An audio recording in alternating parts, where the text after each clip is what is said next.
Okay. Hi everyone, and welcome to the Force Society for Kids Mental Health monthly In the Know Education and Networking webinar series. Funding is provided by the BC Mental Health and Substance Use Services, an agency of the Provincial Health Services Authority, and by the BC Ministry of Children and Family Development in collaboration with the Kelty Mental Health Resource Centre. My name is Julie Collette, and I'm a parent in residence for the Force Society for Kids Mental Health at the Kelty Mental Health Resource Centre, and we are broadcasting from BC Women's Health Centre at BC Children's Hospital in Vancouver. Our topic today is paying attention, relationship or behavior, parenting with a different focus in mind. All the In the Know sessions have been recorded and can be viewed in our archives at any time.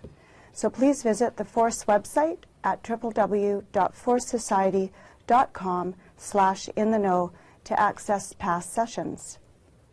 In a moment, I will introduce for this webinar, but first I would like to remind everyone to fill out the online feedback forms after you finish watching this webinar.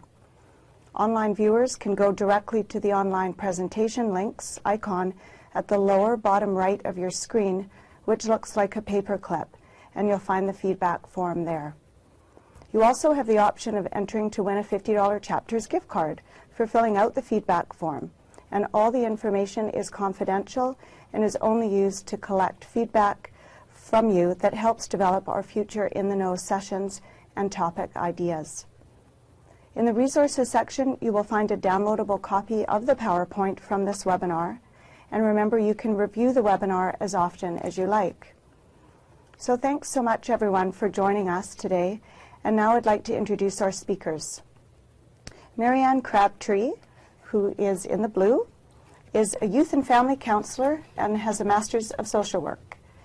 Marianne has been working as a youth and family counselor with boys and girls clubs, substance abuse counseling, and parent support groups since 1988, providing addictions counseling and facilitating groups for parents of teens. Alexandra Wilson, parent engagement lead for the SACY initiative, which is substance or school-age child and youth initiative, substance misuse prevention and health promotion program at Vancouver School Board. She has worked with Vancouver Coastal Health and the Vancouver School Board in parent support, education, engagement for parents of teens since 2007. She has a Master's in Education in Human Development, Learning and Culture, and is a Connect Parent Group Facilitator. So thank you both for joining us today. Thank you. So Marianne and I have been invited to talk a little bit about how we can talk with our kids about substance use, and in that context with youth who are maybe pretty committed to their substance use. Maybe it's regular, frequent, there's a consistent pattern of behavior.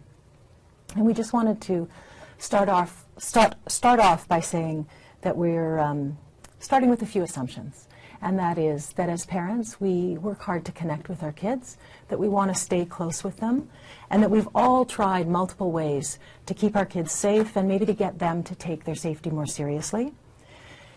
And in that process, maybe over years, we felt shut down or not listened to. So maybe sometimes we start to feel a little bit burnt out or fed up or maybe even helpless. So today one of the things that we want to talk about is being open to trying something new, or if it's not something new, maybe trying the same things in a slightly different way. So our focus today is to talk a little bit more about process than about outcome. Instead of concentrating on managing youth behavior, we want to concentrate a little bit on the interactive process between us as parents and youth. Okay, so today we want to talk about strengthening the relationship as a parenting strategy. And maybe this is adding to a toolkit, might be time to try something new, and just recognizing there isn't just one way of parenting. Sometimes we need to adapt what we're doing if things aren't working. It's useful, I think, to work on the relationship as it gets us into a position where we can talk about some of those difficult issues. I also think we bring hope because this does work. It gets us back to a place where we can maybe be a guide or a consultant to our teens. And, you know, the days of being completely in charge or in control are over, if you actually ever have that. The relationship is what we need to talk about anything with our teens, and particularly some of the more difficult topics. We all, I think, want our teens to end up in the same place. I think we have a lot of the same goals. We want our kids to be decent, happy, successful people, maybe making good decisions. And maybe we're kind of thinking that this might be a more successful way to get us to that place. So we let you kind of imagine the bigger picture or the end goal of where we want our kids to be, and not focus maybe so much on the day-to-day stuff, because that's not going to reflect the end goal as well. Why strengthen the relationship as a parenting strategy? Well, we think it's effective. It doesn't do any harm, and it can only help. Kind of as we can see on the slide, we have some influence. We can become role models. Our teens start to trust us more and feel that we support them when our relationship is stronger. As a result, we think that they're more willing to listen to us, and that's how we can also start working on behavior. We can start planting the seeds, sharing our views, and starting to have discussions rather than maybe providing advice or lecturing. We also think the connection being strong works really well with adolescent development. Their tasks are becoming their own person, making their own decisions, developing their own identity. And working with relationship rather than behavior management better addresses those things. Because human beings learn best in the context of a healthy relationship. We can look to business or education, psychology, human resources, and in all those areas they recognize the importance of first having a strong relationship and then doing the work that they do. So we want to try that as well. With parenting, having that relationship first is that basis for then us to move into doing a good job as a parent. Building the relationship does mean that we have to put on hold sometimes dealing with their troublesome behavior. Just putting that aside for the moment. Another point I just want to add in is kind of an important reminder that we've started to talk about teens, and I find myself doing that as well, about it being acting out behavior or defiant behavior. And actually, that's not really kind of an accurate description of that. What it really is their behavior symptoms. They're signs that something's going wrong. So when kids act in this way, generally, there's something troubling going on for them underneath. And so the relationship building is going to get us there much more likely than anything else. So our relationship is the foundation for emotional growth and development for our kids. And, that's true when they're little, but it's equally true when they're teenagers. So when our children are babies and young children, we're very aware that they need our physical proximity as well as our emotional proximity. And sure, as our kids get older and into the teenage years, maybe they need us to be less around physically, but they still need us to be around emotionally. They need that emotional proximity, and they need to know that we've got their backs. It's actually something that teens count on, and they're right to count on, that when they go out and explore the world and they make decisions and maybe things go wrong, if things go sideways, that they should be able to call their parents. We're that safety net. So we can still set boundaries. We can still have limits while supporting the relationship. An example I often think of is if you've got a child who has a part-time job and has been staying out late and missing classes and is late for work 3 times, and the 4th time it's like, you got to drive me, Mom, you got to get me. If I don't get there to work, it'll be your fault if I'm fired. And we can say things like, I'd love to help you out, honey. In fact, I actually have time to drive you, but you meant to say, please, Mom, best mom in the world. You want to give me a ride, eh? So we can still work with that and the relationship. Okay, maybe you are, if we're looking at the first point on the side, maybe you are saying, I am close with my teen and I am still having lots of problems with their behavior. Or there's lots concerning me about them. And that makes sense that we may think that, but also what can be happening is that our kids are actually not feeling the same way. So we may think we're really close and our kids are feeling quite differently. And I think that can happen when we get caught trying to manage behavior and focus mainly on the behavior. We start acting in ways that actually don't reflect our true intentions. So we may be worried about something or really afraid about it, and yet we might be coming across a lot differently. We might be kind of acting like I'm mad at you, or I don't like you, you're a disappointment, or I don't really care about you right now. So that's what teens hear, even if that's not what we're trying to say. And so we want to get this back on track. Relationships are a two-way street, but when it comes to our teens, we think at this time it isn't exactly equal. although we could often fall into a pattern, if a teen is rude to us and disrespectful, we can kind of say, well, I'm not going to be nice to them then. And that can maybe feel right, and that might feel fair, and it might be kind of just what we want to do, and yet the kind of guideline we want to bring in now is it effective? And is that effective way of bringing your kid closer to you and having some input? And on that count, we would probably say no. So we have to go, one of us is a grown-up, who's going to be the bigger person? And to both of those, we would say it has to be us. We need to be the ones that are going to pay attention to the relationship. We're the ones who really want to try and steer it into more positive directions. So the good news is that focusing on the relationship and thinking about the way we communicate with youth really works with their development. So this is a super, just brief, touching on a few things, but I wanted to point out that the In the Know series has in the archives a great session on brain development in adolescence, so take a look at that. If you're interested in books, Dan Siegel's book Brainstorm, The Power and Purpose of the Teenage Brain is an excellent resource. Or a 45-minute episode, CBC's The Nature of Things, has David Suzuki's episode titled Surviving the Teenage Brain on the CBC website. Great, and a lot more information. So it seems to be becoming more common knowledge that the prefrontal cortex is the last part of the brain to develop. So usually between the ages of 15 and some experts say 25. So all of this area, all those executive functioning are just starting to develop in adolescence. And when we work with kids, when we ask them what they're thinking, what their plans are, how they would like to have something unfold, what we're doing is we're helping to light up the prefrontal cortex and encouraging them to do the thinking. And this, in turn, ties in really well with that whole drive for independence. So it's completely normal that kids want to be both self-reliant and have us be their backup, right? Those aren't actually conflicting ideas. It's just a norm. But one of the things we can kind of accidentally do is trigger what we call teenage counter-will.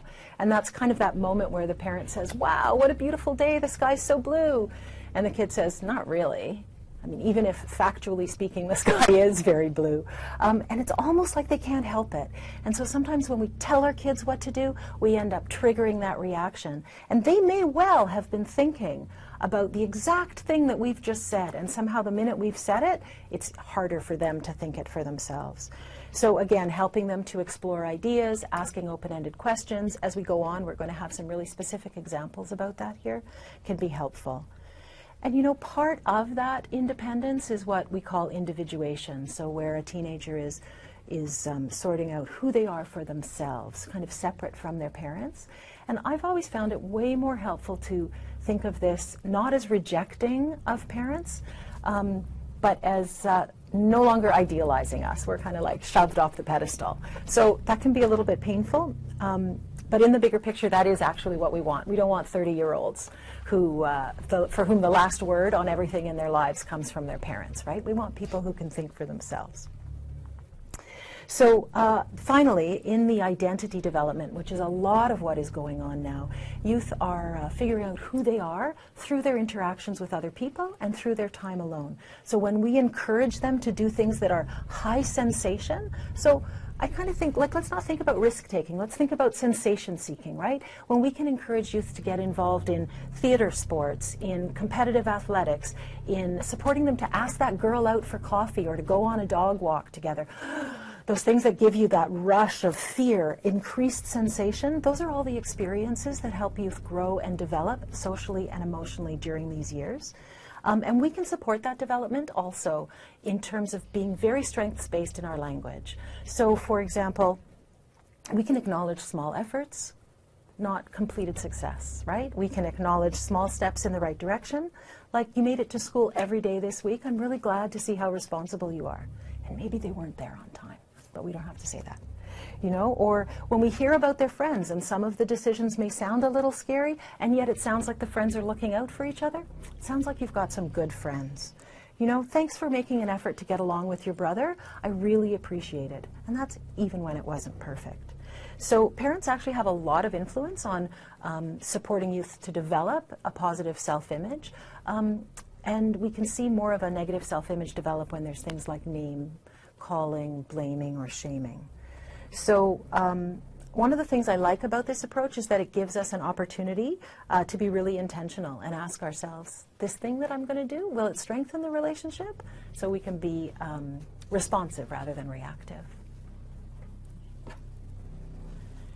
Okay, so just to highlight a little bit about this particular slide, this can be quite a useful way to think about substance use when we are talking about adults or when we're looking at kind of drugs and society in general.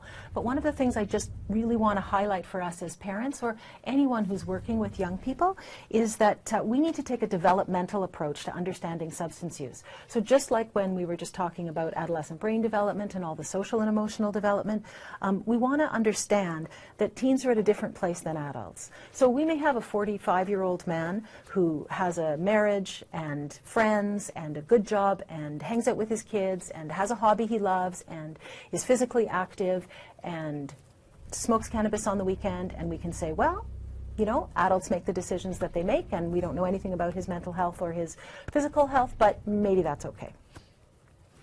But if we have a 15-year-old who gets good grades, who has friends, who has a hobby he loves, he has dinner with his family, still hangs out with his younger siblings, he's involved in a sport, and he smokes weed on the weekend, whatever else you might say about all those positive protective factors in that young person's life, they're still 15. And they have a lot of growing to do, socially, emotionally, and in terms of brain changes. So I think it's problematic to think of non-problematic use for teenagers in that kind of big category. I totally agree. And had we got another slide to the PowerPoint on time, we would be able to show now kind of a more user-friendly stages of use sheet that we kind of show to parents and to teens. And in that one, we don't actually have non-problematic use, because again, that idea that is there really any use that's not problematic. Although we also want to say any less use is creating less problems too. But in this other version, we look at experimental use, which might be 1 or 2 times, occasional use or social, regular use, and then it maybe moves more into problematic or problematic and misuse or abuse.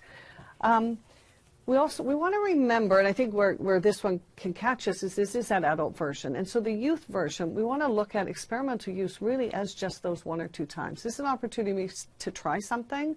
Not that I'm encouraging that, but if they do, to find out maybe I actually don't like this, and then to go back to non-use, which is actually the first part of that, the other form that we have.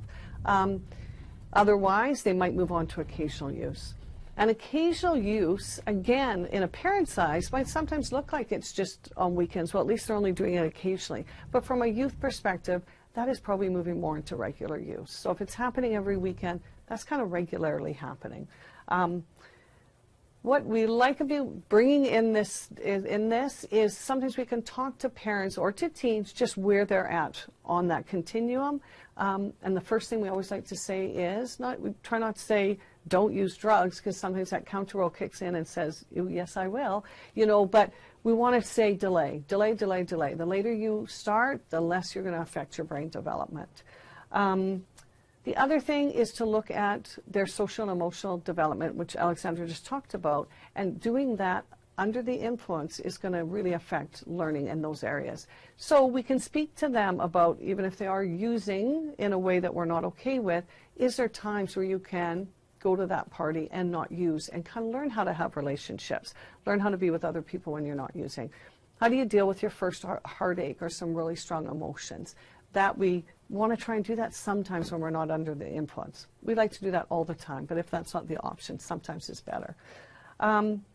When use moves more into regular use for a teen, we also have to start acknowledging that maybe there's something going on underneath that. That's not always really fun when we're kind of needing it every day or to get through the day. And so what we want to do is start realizing that there's something underneath that, and those substances are helping them cope with something. So asking sometimes what's good about your using, or what would be so difficult, what would be hard if you had to quit. Doesn't endorse using, but it actually gives us an opportunity to find out what use is like for them. So is this helping them deal with anxiety? Is it helping them cope with the stress of school, or just a way to kind of zone out and not have to think about some things that don't feel very good to think about? That gives an opportunity to check into that. We can look into start exploring underlying issues with them, or we can be steering our teens to some extra supports where they can maybe explore that with somebody else. As we talk about, there's no non-problematic use for youth. We also want to say that whenever kids stop, however much they use, they'll always get better when that gets reduced or taken out of their lives. And remembering how adaptable and plastic the brain is, that they can always kind of fix that up a bit. So it's certainly not a tragedy, or it's not what am I trying to say here?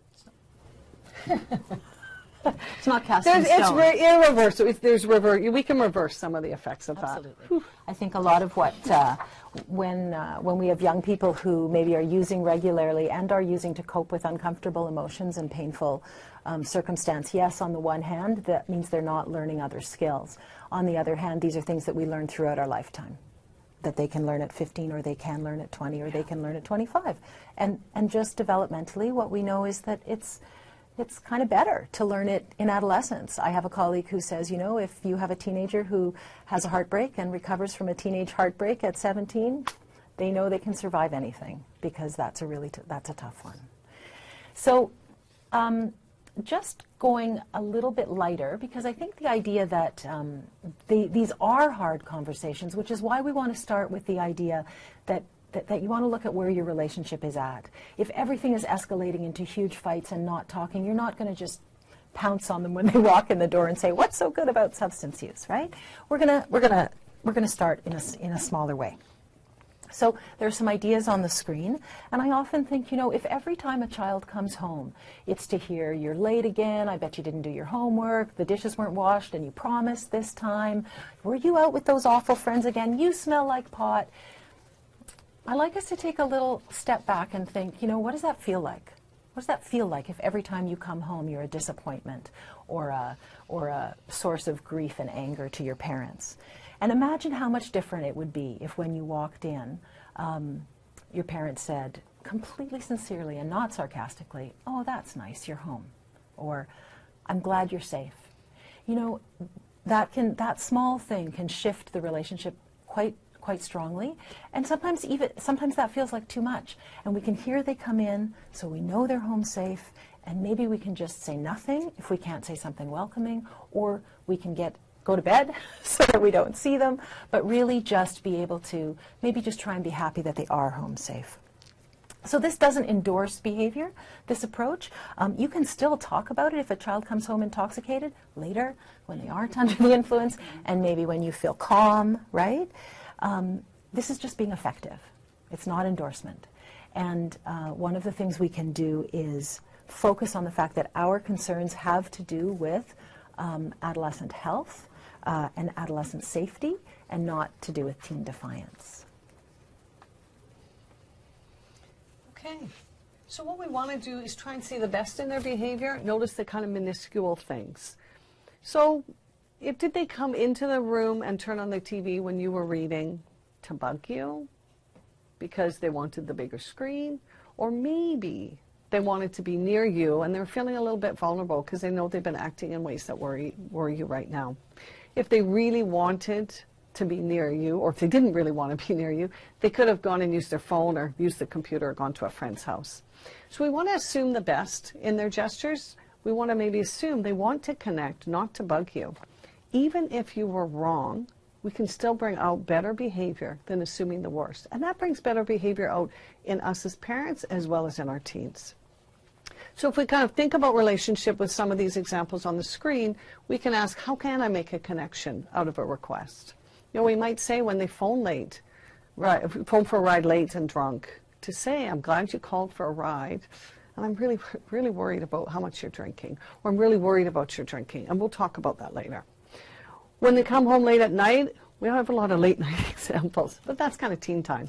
"I like hearing how your night went, and I need to work early tomorrow, so can we maybe talk about this another time?" So we can also set limits with behavior, and we can do that respectfully. The language we use does affect our relationship. So if we see a lie as trying to protect us, or maybe not to have us worry, rather than think they're dishonest, how will our relationship be effective? You know, I know there's a common response to that saying, well, I'm not going to let them get away with it. And yet I think calling kids on lies and trying to prove that they are actually doesn't make kids lie less. It sometimes can encourage more lying. Counterwill's kicking in at times like that. And other things that we can do, like asking them to do things together and making sure that when we are asking to do things together, it's not an opportunity to get them cornered to say, okay, did you get your homework done? Why aren't you doing dishes? What's going on? You're not talking to me. You know, we just want to go and have those fun experiences again. So again, when we're dealing with troubling behavior, a lot of our time is spent on that management and not having fun or quality time with our kids. So speaking of lying, if they are lying, I actually agree with Marianne. I think at that point it's all the more reason to make working on the relationship a priority, right? Sometimes we as parents can get really caught up in that sense of, but this is a value. I am not so angry that they were drinking. I'm angry because they lied about it. And I think if we can take it up even a higher level to an even bigger picture, which is if we're at a point where there's just a lot of lying and a lot of calling each other out on things and a lot of escalating, can we set aside just temporarily that value of telling the truth all the time in order to get to a place where we can then actually have conversations about what's going on. So I think kind of he said, she said isn't so much the point, right? It's about what's that bigger picture and about trying to be effective. Okay, do you want to? I think I will move on. So sometimes it is really, really hard. Sometimes you and your kids aren't even talking or they're swearing at you. And yet responding to a FU sounds like you're having a really bad day might help get at what's going on underneath. We like to sometimes imagine our kids as an iceberg, you know, and the little tip you see at the top are just those behaviors that we see, and often not very behaviors that we're feeling very happy or proud of. But 3/4 of them is under the water, and that's most of them. That's the real thing going on, and we want to try and get at that. So again, looking at ways to talk to our kids that we can get underneath, and rather than staying up on the top there. There's always time later to let them know that swearing at me is not respectful, but I kind of think they know that already, and that's maybe why they're doing it. Maybe that won't work. Maybe you can't. There's no way I'm going to say, I'm glad you're having a bad day, or not glad you're having a bad day. Maybe you can't do that. So then sometimes the first step we suggest is just do nothing, because nothing is doing something. It's not causing any more harm. We didn't say this part would be easy, but we do really feel like it's effective. Small threads are all that you can do sometimes, and yet they can really feel big to our teens. Texting a thought or a message to them. Or I've just heard about little cartoon text where you can punch in a, you know, having a bad day, and a cute little cartoon can be sent off to someone as a way to bring humor into it. These are reminders that you love them and you want to be there for them despite their behavior. Because often our messages do come across as, I don't like you, rather than what I think it really is I'm worried about your behavior, I don't like your behavior. Leaving a favorite treat out for them. Doesn't it feel nice when someone's done something for you when you weren't even around, and to come home to that? Even if things are really strained, even if they're not coming home at all, being able to send a note saying, can we meet up sometime? Or do you want to come do your laundry here? Or even, you know, I'll bring you clean underwear. Something, some way of trying to connect up with them. These things aren't easy to do when our teens are struggling and acting in worrying ways. But remember, something tough is going on for them, and these can really help us get to that a lot easier than when we try using discipline or punishment or trying to get their behavior in line. So as we were doing the presentation, as we were deciding what was on our slides, we realized that, you know, we're more used to being live in front of people and being able to actually get feedback in the moment. So Marianne and I pulled together a few statements that we commonly hear, and I just want to ask the people who are viewing to take a minute and think if any of these resonate with them, if any of the reactions are familiar. I think one of the ones that I actually hear is that I already do this. I do this already. I work on the relationship. There has to be more I can do. And the good news is, yes, there is more you can do. We'll talk about that in a few minutes. But just really being able to be patient with the slow changes and focusing on the relationship is something that we can always do, even when other things don't seem to be working. I think another one is saying, you know, I'm not going to let them get away with this, or they can't come on the trip now with us. And yet you want them on that trip with you, because that's a chance to connect and keep building the relationship. Yeah, yeah. Another one too I find is, and I do this sometimes too, is this revert back to kind of common sense. Like common sense says that if I come down harder, then they'll know that that's the wrong thing. And why do they keep doing it when they know that, you know, and common sense or not common sense, I kind of think, you know, well, if it's working, that's great. Like, let's just keep doing. But if it's not working, you know, let's try something else. Yeah. I think that sometimes when we hear about changing the focus away from behavior to the relationship, it kind of feels like it's not enough, right? And sometimes it really does. These are our kids, so it feels like it's a life and death issue. But you know, really, the vast majority of teenagers, even those who struggle as adolescents with scary things, come out fine the other side. And if we can hang on to that while we're working with being connected with them, and trust that our connection is one of the things that that will continue to guide them in that right direction, can be really helpful. I mean, don't they say if there's, you know, only one protective factor that you can need, that will help you get through, it's having a connection with a healthy adult. So we can almost see that too, as that's keeping us as that protective factor for them. Mm-hmm.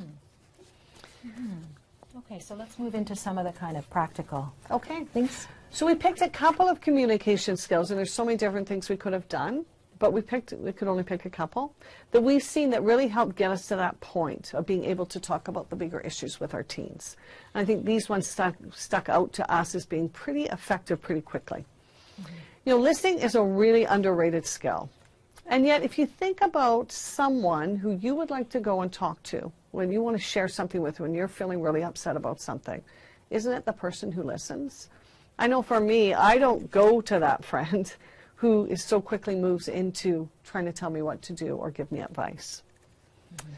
Also, I statements are really powerful. What I like about them is we can almost say anything to our teens without conflict and getting the best chance of being heard. You know, for example, if you're taking a big chance of getting hurt, if you want to say to your teen, you're taking a big chance of getting hurt if you don't wear a helmet skateboarding, or you have to wear a helmet. Another way of saying that is, I'm worrying about your brain when you skateboard without a helmet. Because, and actually, with an I statement, we're speaking more of the truth with the I statement. With a you statement, you're going to smash your brain.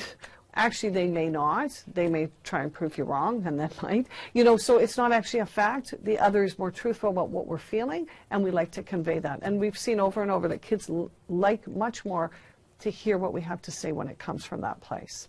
So with relationship building as our goal, these are the skills that we found that might be most helpful right now. That's great. Okay, so I want you to take a minute and just think that you're standing in the kitchen in the morning, and your teenager kind of staggers in and says, oh, I'm so tired.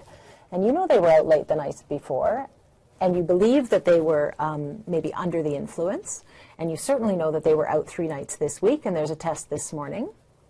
What are some things you might say? So sometimes we go straight to problem solving or to fix it. You know, maybe you should go to bed earlier, honey. Or we like to offer the explanation. I wonder if being out late and drinking had anything to do with that. You know, and we can say it nicely, we can say it sarcastically, but what we're doing is we're responding in a way that I think isn't actually listening to the statement. You know, our teens often make a statement and we're assuming that they're asking for advice, they're asking us to fix it, or they're asking for our opinion. And in fact, none of that in that statement, I'm so tired, was right there. And I think that when especially young people with whom we have what feel like sort of tense or conflictual relationships, just say, oh, I'm so tired when they walk by. They're actually opening a little door. They're talking about something about how they feel. It's a little glimpse into what's going on with them. And, you know, maybe we don't want to just shut that down. So, you know, we can try things like more of a neutral response, you know, aha, like a little smile, or you're really tired. Just feed it back to them. Oh, you know, you're really tired. You can say, yeah, I'm a wreck when I don't get enough sleep, you know, without saying, that's why I go to bed so early, right? Like not sort of giving that advice, right? So trying not to offer advice or to explain.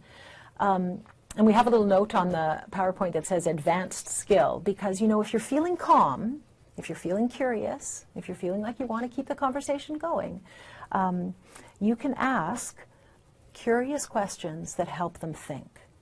So if you think for a minute about a colleague, if a colleague walked into the office and heaved a big sigh and said, I'm so tired, we might say something like, oh yeah? Is there anything going on?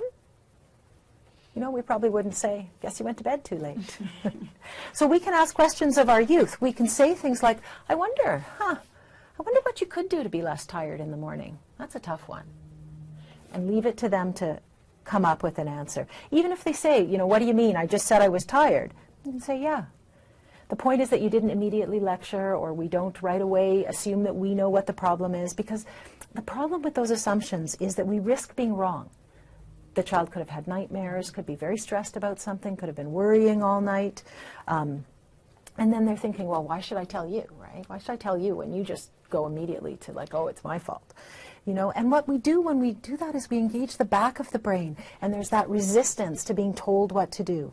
So if we offer a mild, curious, open question, then we engage that front part of the brain for them to start thinking. And I'm not saying this is really easy. I say start with the listening. Don't need to go to the advanced skill. But what can be helpful is maybe to pretend that this is someone else's kid, right? Sometimes it's easier to access that around a nephew or a neighbor's child. Yeah. I think what it really sounds like is that we just slow the process right down. Yeah. We can almost get to that place of problem solving in a different way. But I think with our anxiety, we want to speed it up. So it's really slowing that down gives them an opportunity, excuse me, to come up with some of those solutions too. And I think as parents, we've spent something like 15 years thinking that we are the ones who need to have the answers. So, you know, it's normal. Yeah. Forgetting our job is to help facilitate them coming up with answers. Yeah. Okay, so I statements is our other skill. Only other skill. That shifts, what we really see it doing is shifting the focus off of blaming our teen and focusing instead on how we feel and what we need. So kind of imagine it as a finger pointing. And it feels a lot more encouraging in relationship building to kind of say, I'm feeling this way rather than you should be doing this. So it brings us together more. I think it's more honest too, as it really does reflect what's really going on. You know, I may say, you're going to fail if you don't get your homework. And that actually may not be true. And yet I can say very clearly, I'm really worried about you failing if you don't get that homework done. And see how it would reduce a lot more of the conflict and kind of calm things down a little more. iMessages have us also consider that no one is responsible for our feelings but ourselves. And that's kind of a bit of a downer. Because you know, have you ever said to someone, you make me so mad? Placing responsibility for our feelings on somebody else, saying, you know, and that's something we do in our culture a lot, kind of say that someone else causes us how to feel. It's pretty ingrained and it's difficult to shift, and yet we can feel so much better if we can start saying, how am I going to make myself better, rather than feeling like I'm held hostage to my son or daughter in terms of their feelings. I'm going to feel happy if they're doing well and sad if they're not. Also, with you kind of make me feel this way, it's very disempowering.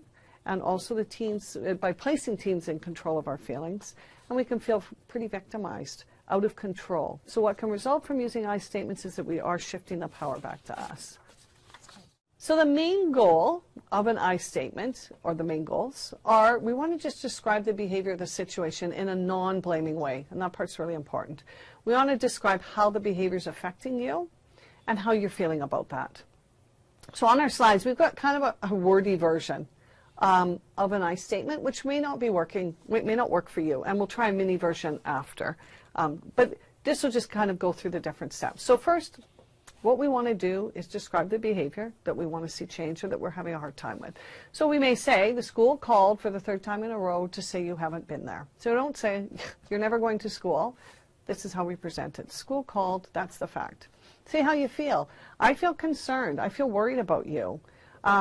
you know, I'm worried maybe because you're going to have to repeat this class. You might get behind in school. So we're kind of also stating some reasons or consequences that we see. We also want to acknowledge that our teen has this, the teen's autonomy, that they're becoming their own person, they're starting to make charge take charge of things for themselves.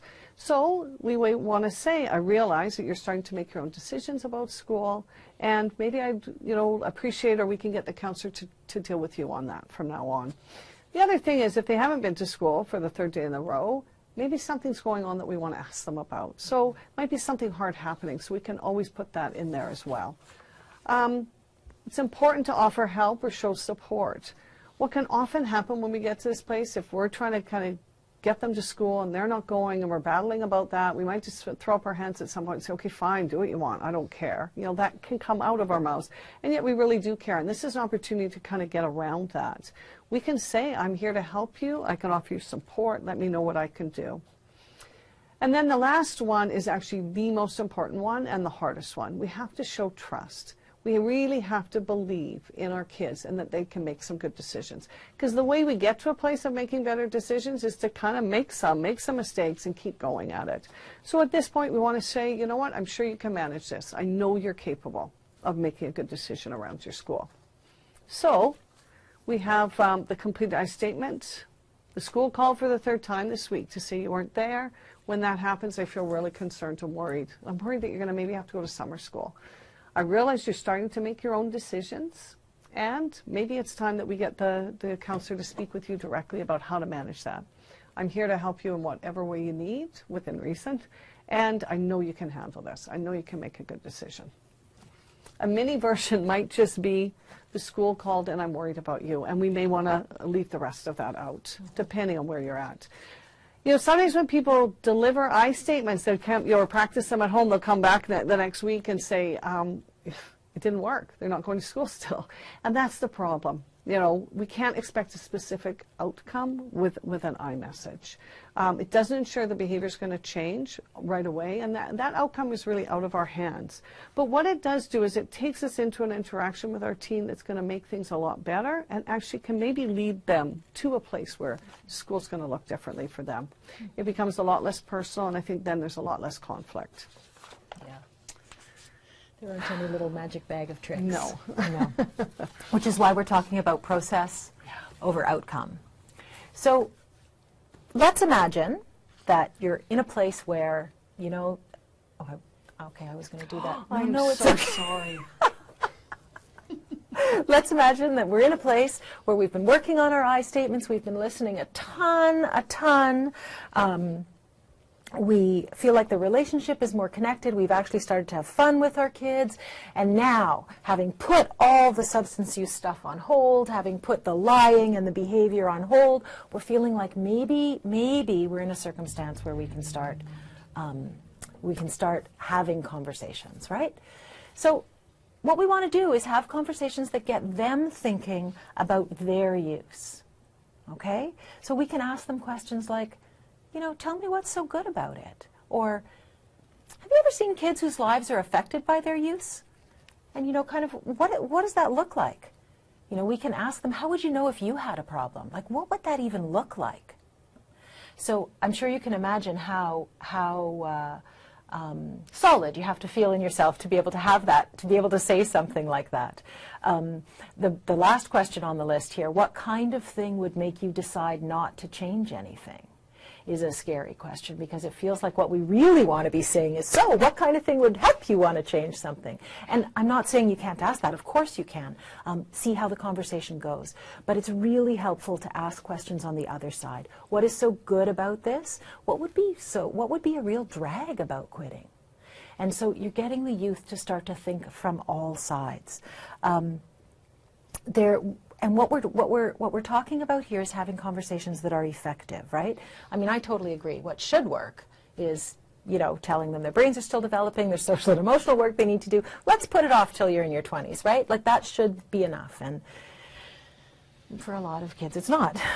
I would like to comment that this whole idea of supporting, thinking about substance use for themselves and supporting our kids to think about making changes.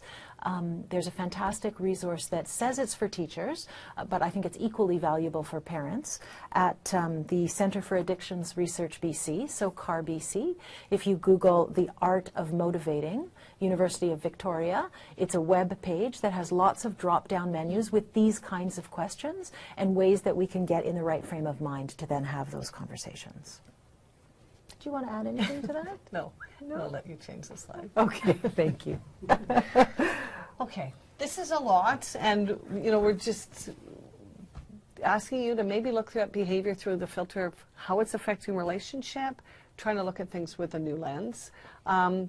We're hoping that using iMessages can be helpful, but at first it really does feel like a new language, and sometimes people feel like they're walking on eggshells. Sometimes what people have been known to do is write a little script on the inside of their hand to kind of coach them through speaking. And you know what? Our teens don't mind. If we're making efforts and trying to be different, our kids are really understanding and supportive of us doing that. So it's okay to fumble around. I think that's, again, another way of teaching kids how to be comfortable with being awkward and making mistakes.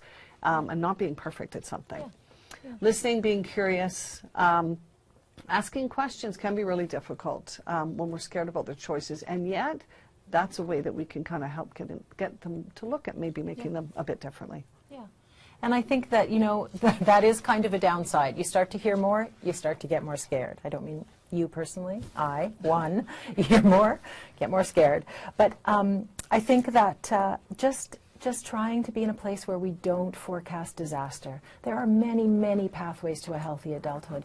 And it's true that some of our kids take scary pathways, but the vast majority come out fine on the other side. And often, it's because of those experiences as adolescents, which they're learning from, that make them the people they end up being. And Marianne had a great example the other day, which was to try and imagine your child's adolescence as a novel with a happy ending.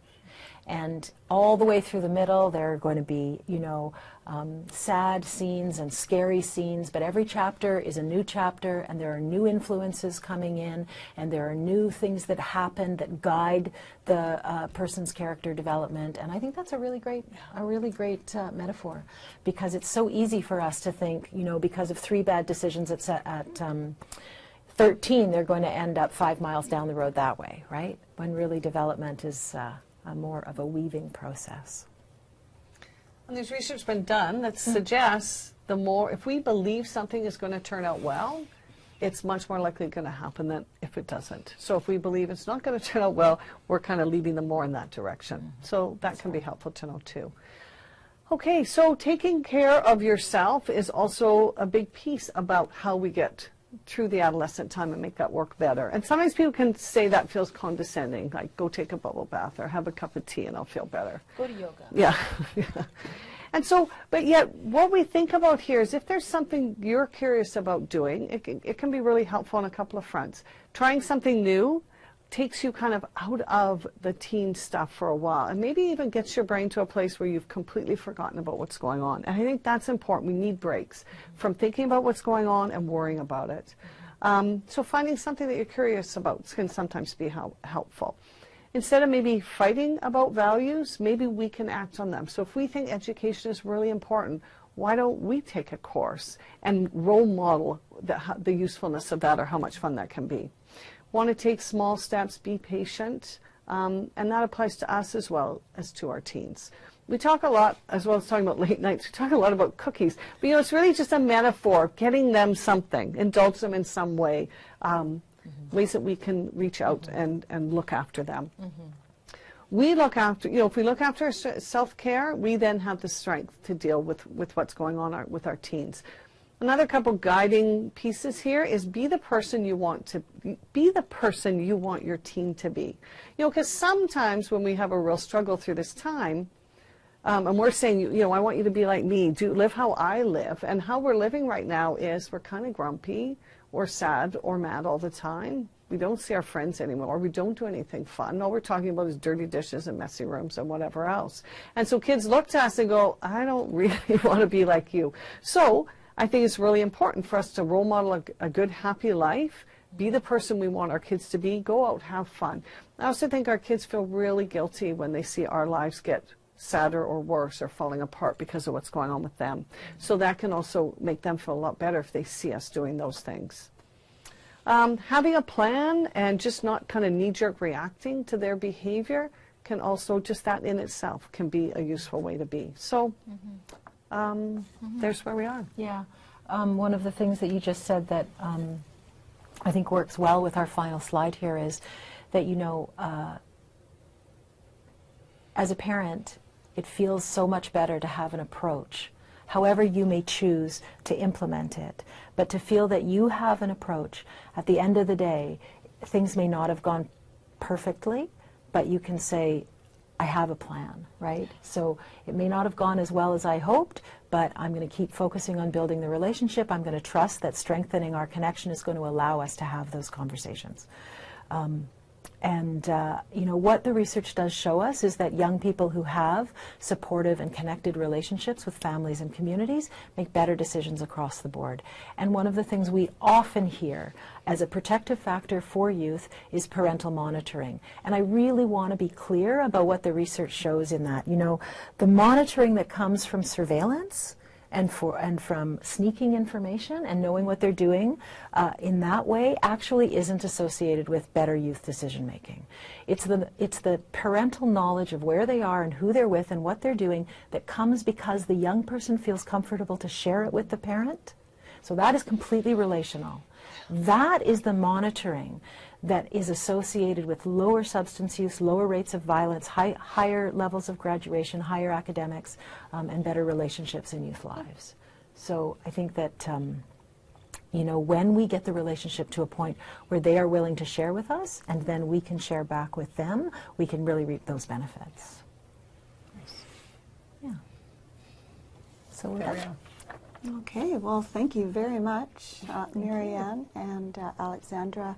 And I'm glad you've got a resource list there. And if parents have any questions, we have, the Force can obviously answer individual questions or provide specific resources, because you mentioned a few, and I'm wondering if we could get a list from you, and then we'll have it available, such as the Dan Siegel or some of the other, The Nature of Things and The Art of Motivating. We're to get that on the CAR-BC website, which is a really useful and excellent tool to remind you of those skills of listening and iMessages and validating.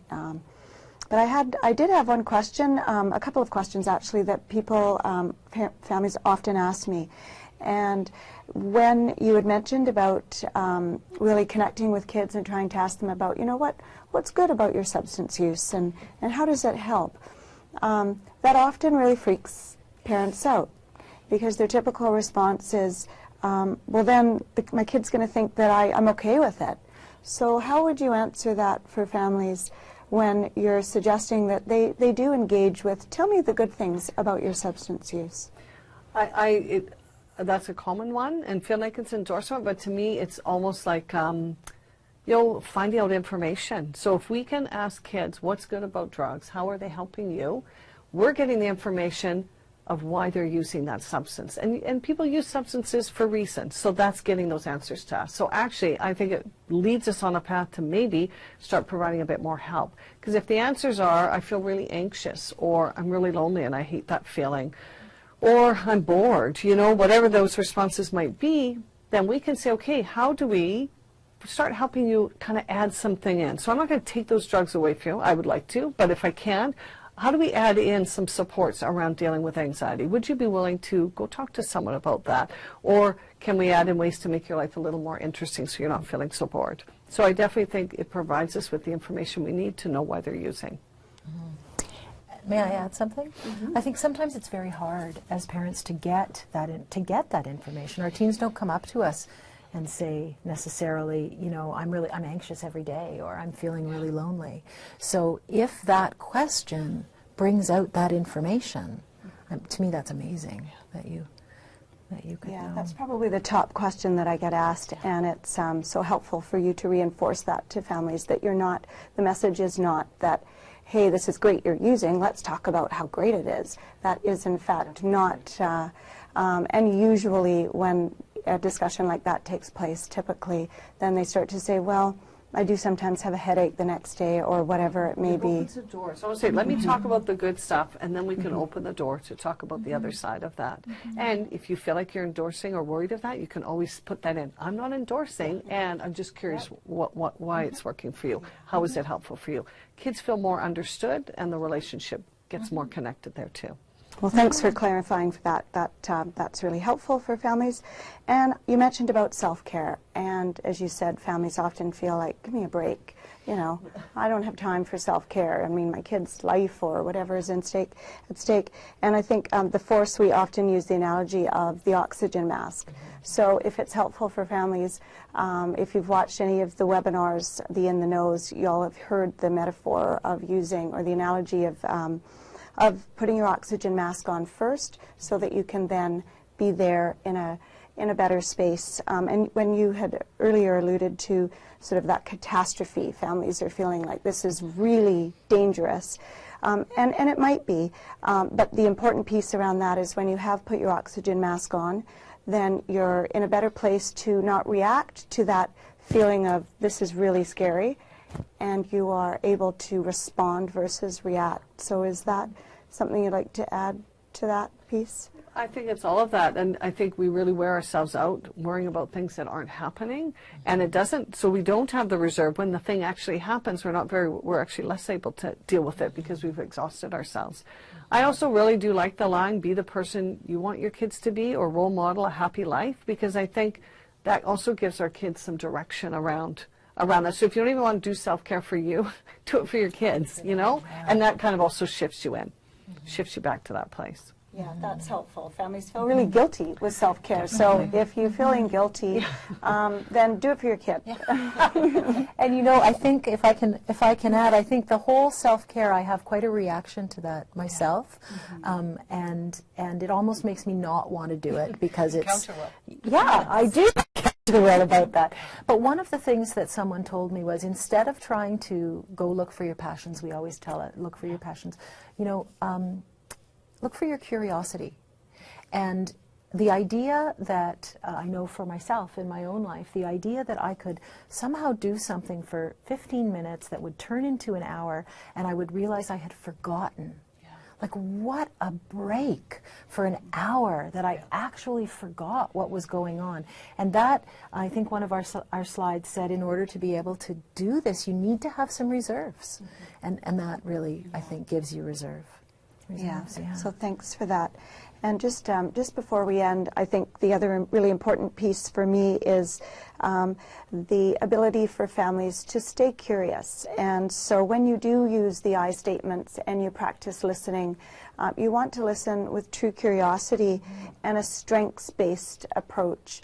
And I think you really emphasized that it's really important to stay curious. So then your questions come from a place of sincerity, because your kids they're master detectives of sarcasm.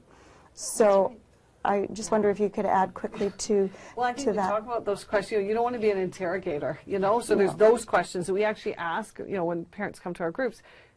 At the beginning, just stop asking questions. See what a difference can make a big difference. And if you are going to ask questions, they've got to come from that curious place, not I know the answer and I'm trying to trip you up. You know, entrapment kinds of questions. Really want to be curious. I want to know more about you so I can help you more. Well, thank you very much for clarifying that as well. So those are the top concerns that seem to come up for families. So thank you both so much, Marianne and Alexandra. And thank you, everyone, for joining our webinar, Paying Attention, Relationship on Behavior, Parenting with a Different Focus in Mind. So please take a few moments to fill out the online feedback form located in the resources section of this webinar by clicking on the paperclip icon at the bottom of your screen. Thank you very much.